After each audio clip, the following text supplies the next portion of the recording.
안녕하세요. 안녕하세요. 만나서 반갑습니다. 여러분들과 앞으로 생리학, 생화학을 같이 공부해 나갈 김지연입니다.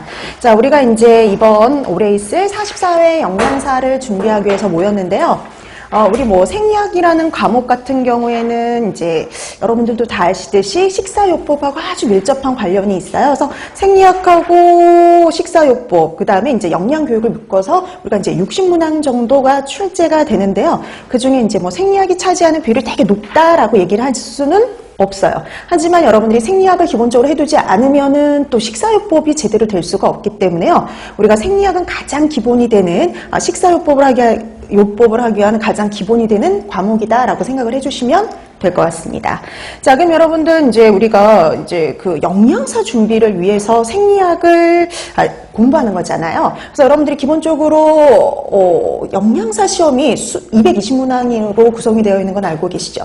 자, 그 중에 이제 1교시 과목이 있고, 그 다음에 2교시 과목이 있는데요. 1교시 과목이 120문항으로 구성이 되어 있고, 그 다음에 2교시가 100문항으로 구성이 되어 있는데, 그 중에 생리학하고 생화학은 둘 다 1교시 과목으로 들어가 있어요. 그래서 우리가 보면은요, 보통 1교시 과목은 크게 두 가지로 나눕니다. 과목이, 첫 번째 과목이 영양학 및 생화학이요.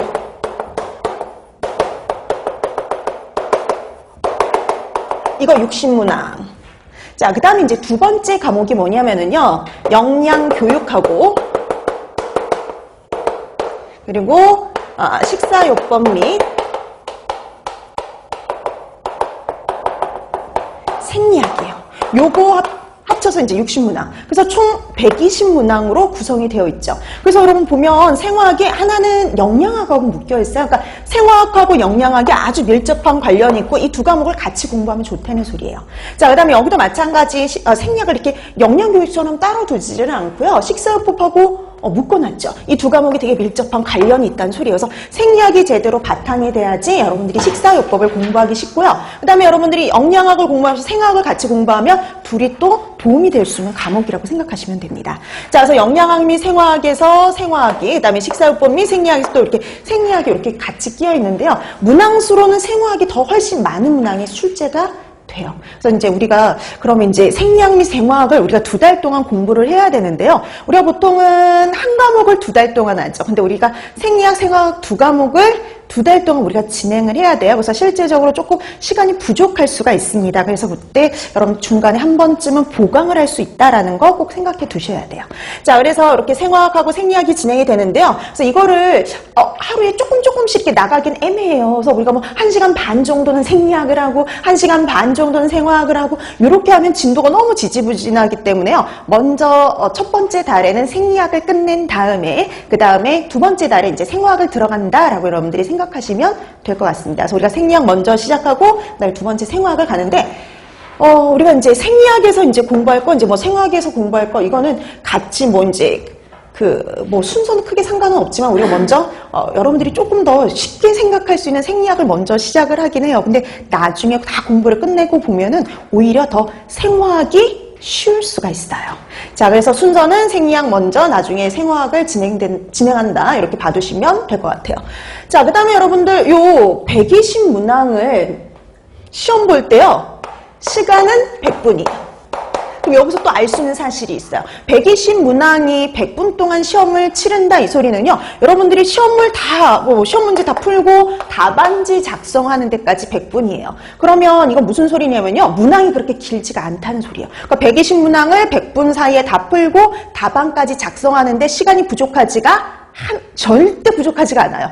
심지어 이제 빨리 푸는 학생들은 또 시간이 남기도 하거든요. 그만큼 문항이요, 단순하다는 소리예요. 단순한 문항이 제일 많고요. 어쩌다 한 번씩 이제 생각하는 문제가 들어가 있다라고 보시면 돼요. 그러니까 그 생각하는 문제가 많을까요? 아니요. 그럼 생각하는 문제가 많으면 시간 내에 답안을 작성할 수가 없기 때문에 단순한 문제들로 주로 구성이 되어 있고 그 중에 일부가 여러분들이 생각해야 되는 좀 고난이도의 문항이 몇 문항 들어가 있다라고 보시면 돼요. 그래서 작년 이제부터 이제 시험 문제가 공개가 되고 있는데요. 이 문제가 그닥 어렵지가 않았어요. 문제가 되게 쉬웠던 게 뭐냐면 이론을 알고 있으면 가장 기본적인 이론 같은 것들을 되게 단순하게 물어보는 그런 문항들이 주로 출제가 됐어요. 근데 이게 작년에 합격률이 정말 놀라울 정도로 낮았거든요. 54.9%밖에 안 됐어요. 그러니까 원래 그 전에 이제 40회, 41회, 그 다음에 42회가요, 다 60%대였어요. 그래서 뭐 40회하고 41회는 한 65% 정도 되고, 그 다음에 심지어 42회 같은 경우에는요, 69.8%, 거의 70%죠. 그럼 10명 중에 7명의 학생이 합격을 했다는 소리예요. 그만큼 문제가 되게 쉬웠죠. 근데 그 다음에 봤던 작년 시험이 55%로 뚝 떨어졌는데, 그럼 문제가 되게 어려웠느냐? 아니요. 하나도 안 어려웠어요. 그랬는데 이렇게 합격률이 낮았다는 소리는 제대로 준비를 안 했다고 생각하시면 돼요. 그러니까 왜냐하면 이렇게 문제가 너무 쉬웠으니까 그냥 대충 문제집 보고 대충 문제다 외우면 합격할 거야, 이렇게 충고를 들었던 학생들이 아마 많았을 것 같아요. 그래서 대충 그렇게 공부를 하게 되면 어떤 문제가 생기냐면, 문제집하고 똑같은 문제가 나오면 당연히 합격을 해요. 내가 다 알고 있는 문제네? 그럼 손쉽게 풀었겠죠? 그래서 여러분, 작년에 이제 시험을 보고 학생들이 반응이 극과 극이었어요. 되게 쉬웠어, 이렇게 말하는 학생이 있는가 하면, 되게 어려웠어, 이렇게 말하는 학생이 많았는데, 그러니까는 비슷한 문제도 있지만 문제집하고 그러니까 문제집에서 보지 않았던 문제들이 되게 많았던 거죠. 근데 기본 이론만 알고 있으면, 다 이론책에, 저희 학원 이론책에 다 있는 내용이에요. 그래서 이론만